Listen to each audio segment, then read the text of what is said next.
Hello, welcome back, and I'm going to talk a little bit about the gear that I used for the Tactical Response Fighting Rifle course.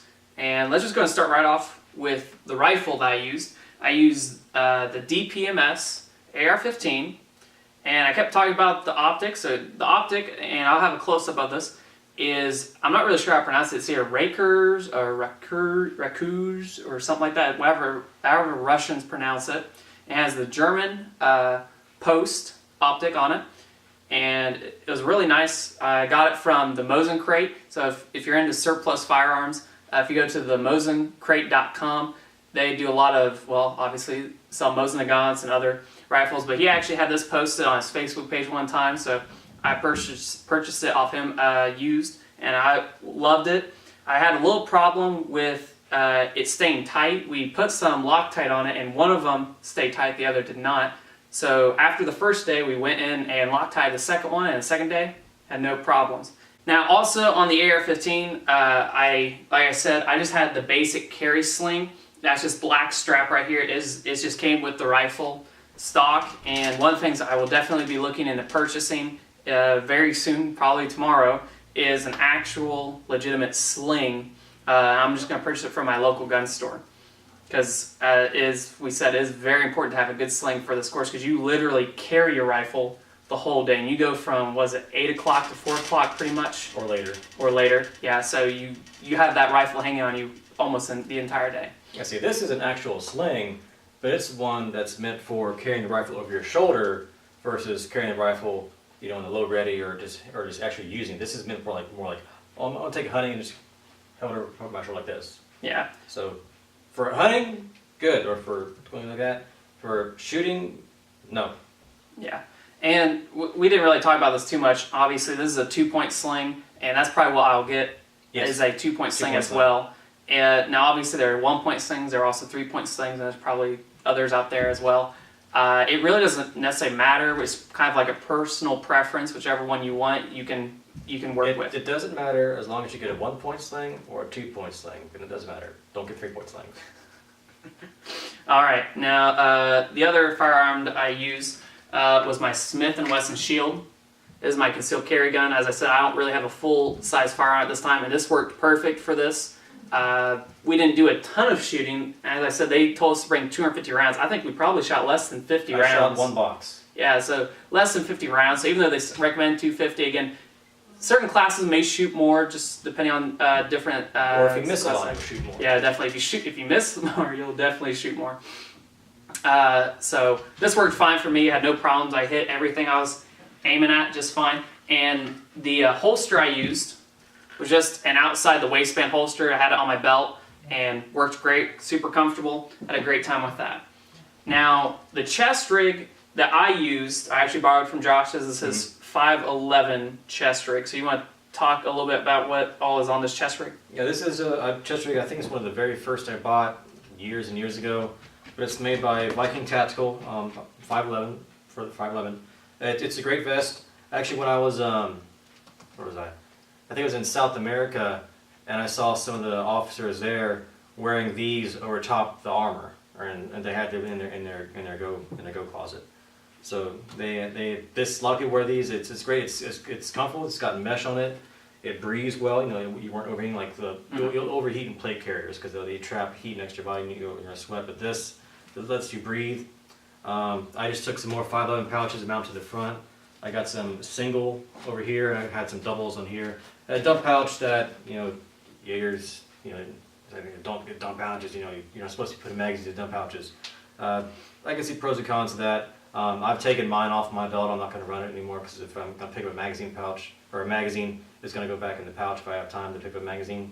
And it just frees up more space on my space limited belt. But I go back to here rig, and I have some pistol pouches up front, and there's actually in the back here where you can hang a hydration bladder on the inside of the vest. I didn't have any extra, and it wasn't going to be too much of an issue for us because we're going to be in the rain, so just open your mouth and you're going to get hydration. But it didn't rain too much, so yeah, thankfully, yeah. But it's a good vest. It actually has a carry handle built into the back of it, so you know if someone goes down, you can just grab this and drag them.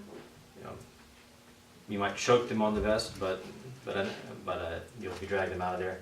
But this is a good piece of kit right here. It's not. I think it's around $100 still, $80 to $100, depending where you get it, or if you get it used. But it's a good vest. It's a good vest, and you can adjust it for size as well. Yeah, and it was super comfortable. I really enjoyed wearing it, and I will definitely look into buying either this one or one like it. With this setup, I had about, let's see, 2, 4, 5, 6, 7 magazines, and to be honest, that was all I really needed. I never ran completely out, bone dry, no ammo in any magazines during the training.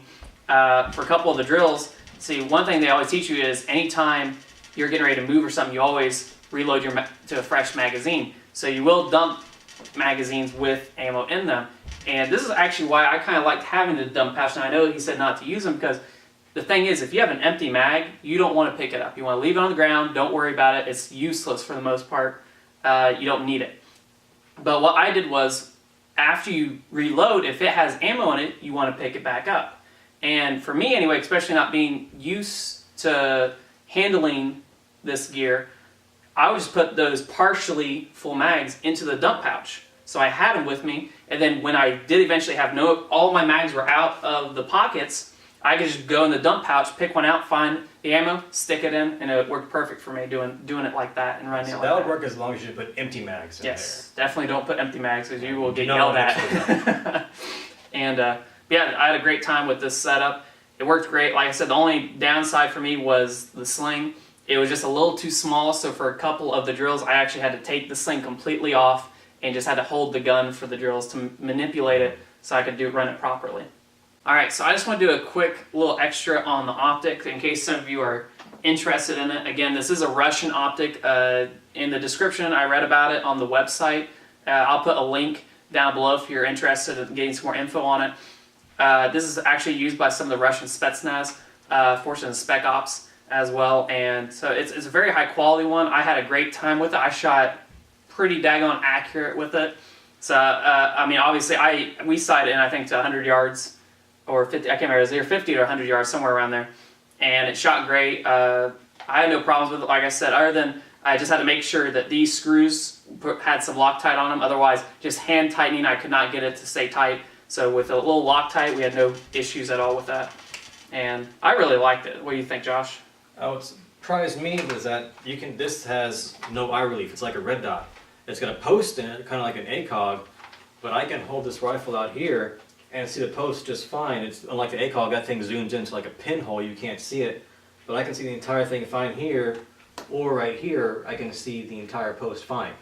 So it surprised me that that it was like that. So it's got an aiming reticle, but it's non-eye relieved. Because especially on some of the drills we were doing, you're down the prone, holding it like this, and you can see that fine, even with the rifle held out in front of you, not where it's supposed to be. So that's a very nice.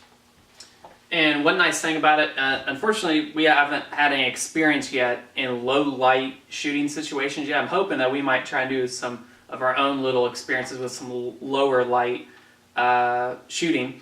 And one nice thing about this is in low light, it actually shows up green. So it's a black reticle normally, but in lower light, it projects it and has a greenish hue around it so you can see it better in low light. So kind of nice little extra feature. And it's I think it's what, tritium, right? Usually it's what tritium is what causes it to glow. So I know the tritium and ACOG. I don't know anything about this site, so it might be tritium. I'll have to read up on it. It's not. There's no batteries. There's not solar power or anything like that. So one thing that Timmy and I both did is we both put our ammunition onto stripper clips to make loading easier. Because if you have to do 1,500 repetitions of this, your fingers are going to get really tired really quick. So what that is, if for people who don't know, stripper clips are just little pieces of metal here, and you just slide the rounds onto them, and you can fit 10 rounds onto a single stripper clip. So it's really easy to store them if they're in the boxes, and all you need is this little, I think this is made of tin, and it just slides onto the back of the magazine, and you just take a 10-round stripper clip, insert it, and push down, and you got 10 rounds loaded just like that. And so you just have to have 2 more, and you'll have a 30-round magazine loaded just like this. And this will work both on PMags or on the aluminum GI style mags like this. So it'll work on both. So it's a very great thing to have. I got these from cleanammocans.com, and Tim bought his that came in the can. So you can buy them in a can. Yeah, I just bought mine right at Walmart. It was 420 rounds, and they're already on stripper clips for you, so that was really convenient. But then once you use up the ammo, you have stripper clips, you have the loaders, and all you have to do is just load up the fresh ammo around the stripper clips, and you're ready to go. So it was very convenient. It saved our hands a ton of hurt. Yeah, a lot of people might think like, oh, that loading 1,500 rounds of stripper, that's going to take so much time. Sit down, watch a movie, and while you're watching a movie, just load your stripper clips. You'll be done before you know it. So that's what I did.